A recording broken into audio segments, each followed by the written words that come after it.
Merci pour l'invitation. Je suis ravie d'être là ce soir parmi vous, avec Céline, d'avoir pu organiser cette rencontre. Je pense que c'est très important dans le contexte actuel que des voix se fassent entendre, que des voix laïques se fassent entendre, que des interactions s'organisent, qu'on puisse échanger les uns avec les autres pour savoir un petit peu ce qui se passe et surtout pour dire que ce que nous vivons individuellement, eh bien, n'est pas vraiment individuel.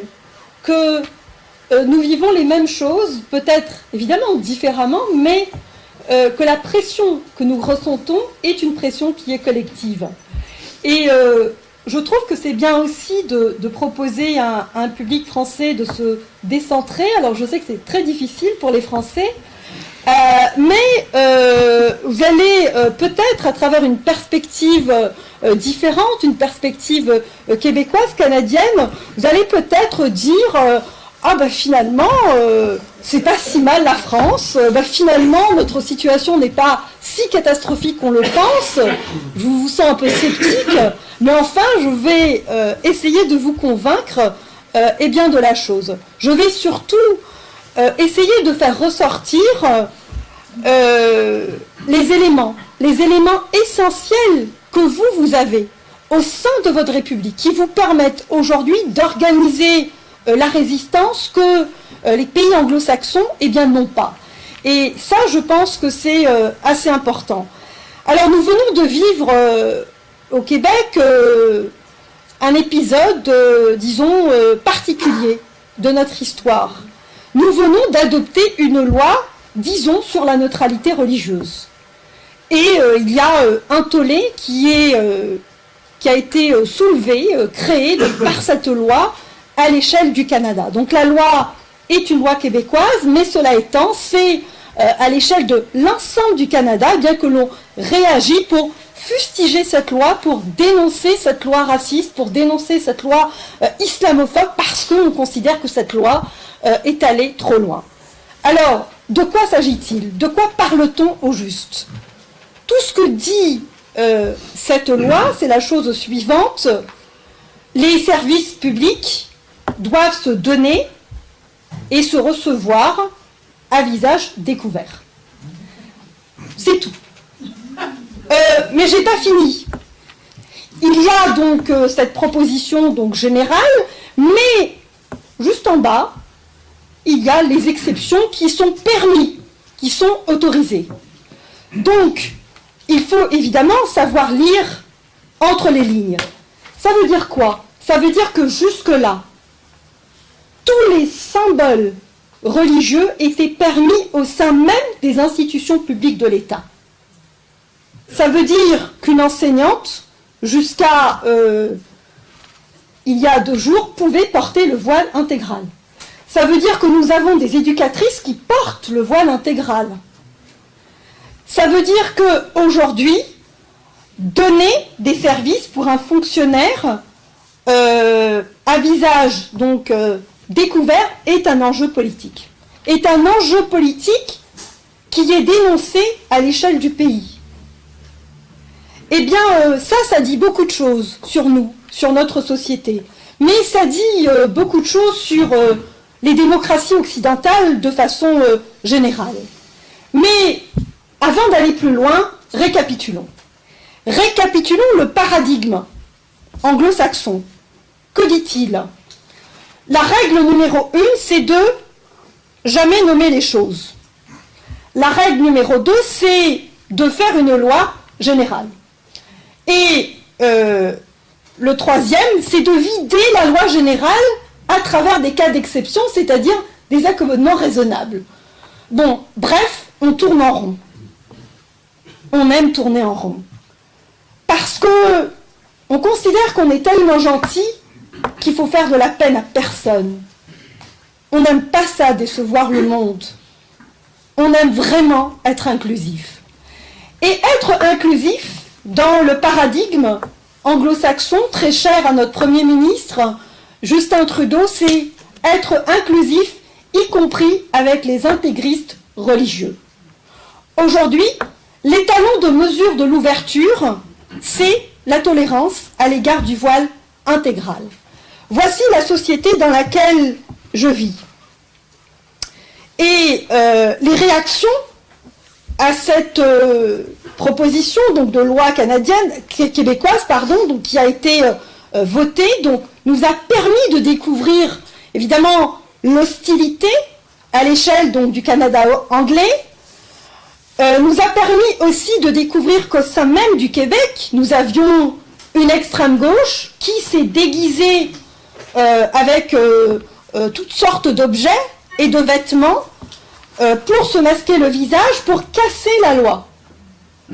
Donc, nous avons un courant d'extrême gauche qui considère que cette loi est allée trop loin, qui considère qu'un fonctionnaire qui porte le voile intégral mérite de servir le public, qu'il est donc dans sa fonction du bien commun.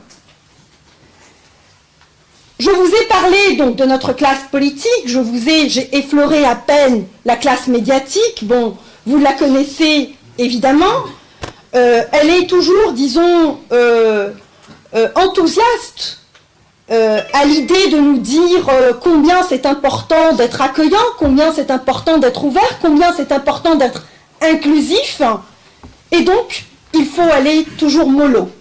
Mollo, surtout avec les intégristes religieux.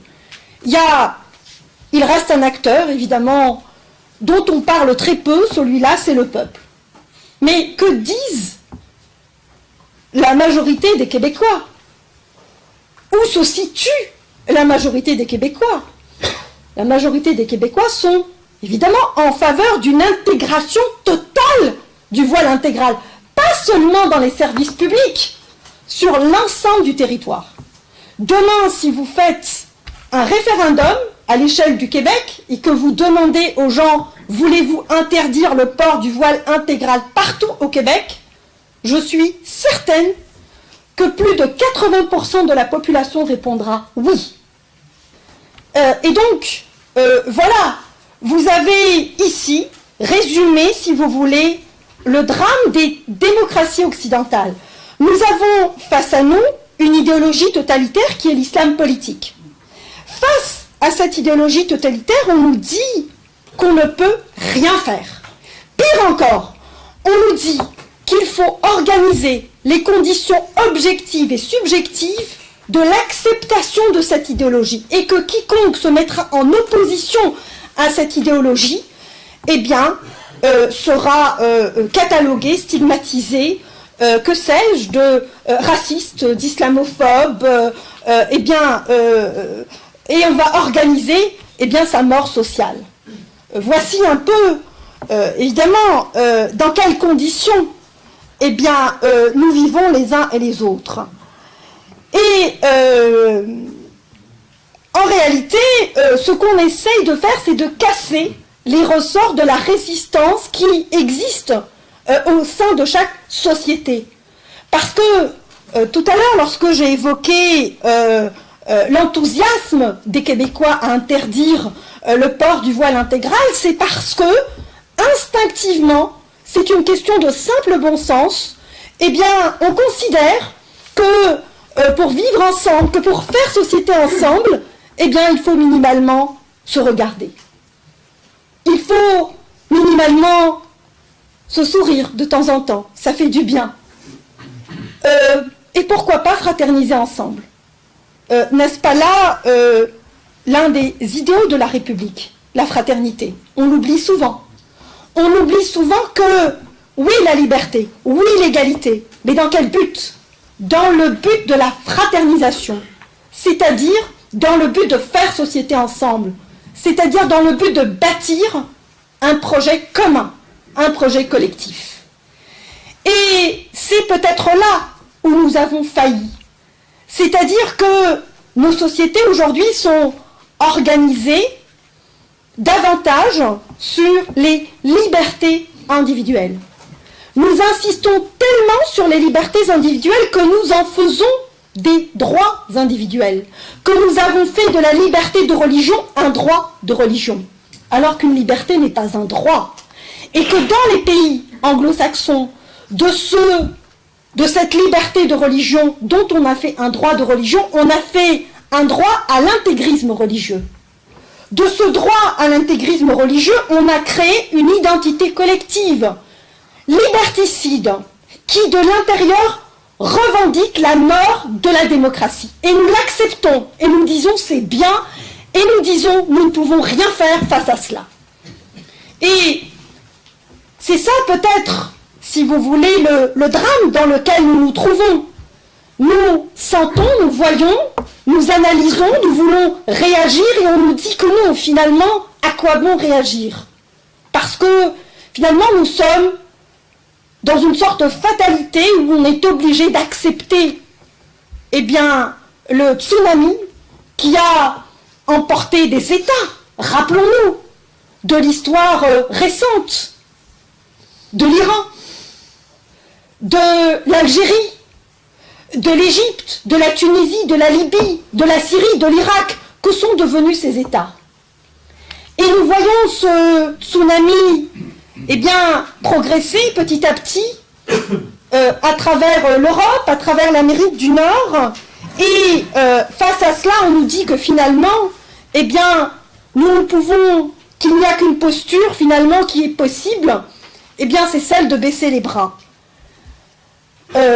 Les premiers responsables, évidemment, de cette situation sont les politiques, sont les élites démissionnaires, qui, elles, ont la responsabilité de rendre le monde intelligible aux yeux de chacune, de chacun, de toutes, de tous. Et pourtant, ils participent à créer le brouillard, à créer un brouillard encore plus épais qu'il ne l'est. Bien entendu que la situation est complexe.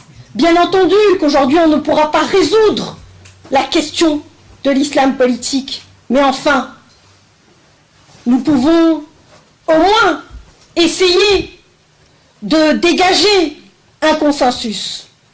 Or, vous voyez bien que tout est fait précisément pour que ce consensus qui s'est créé juste après les événements de Charlie Hebdo, donc du 7 janvier de l'année 2015, eh bien, éclate. Nous organisons les conditions de l'éclatement précisément de ce consensus. Eh bien, pour qu'il n'y ait pas de contrat social, pour essayer de nous inculquer le fait que le citoyen est exclusivement un sujet juridique. Et c'est tout.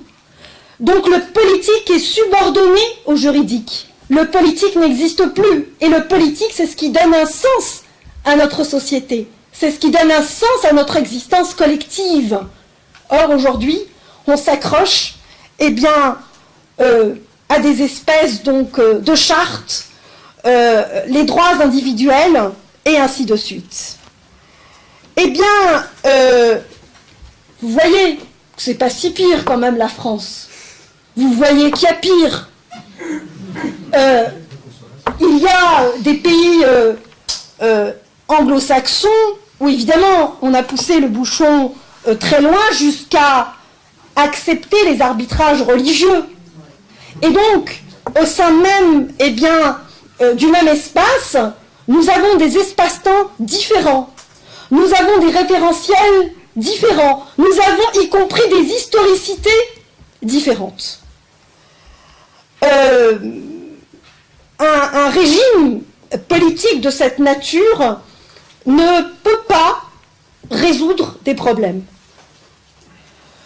Pour faire face à l'islam politique, qui est un régime, qui est une idéologie totalitaire, eh bien, nous avons besoin d'un référentiel solide.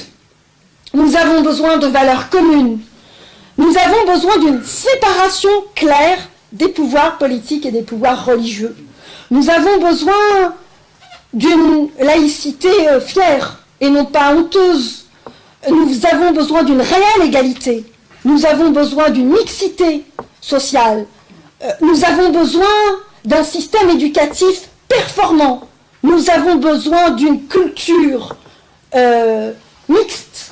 Nous avons besoin de tout ce qui fait l'homme, c'est-à-dire on a besoin de se nourrir de cette vie dans toutes ses dimensions. Or, l'islam politique, c'est précisément la négation de ces résistances. L'islam politique, c'est la négation de ces rencontres, c'est l'éclatement de la société. Quelques mots peut-être sur l'islam politique.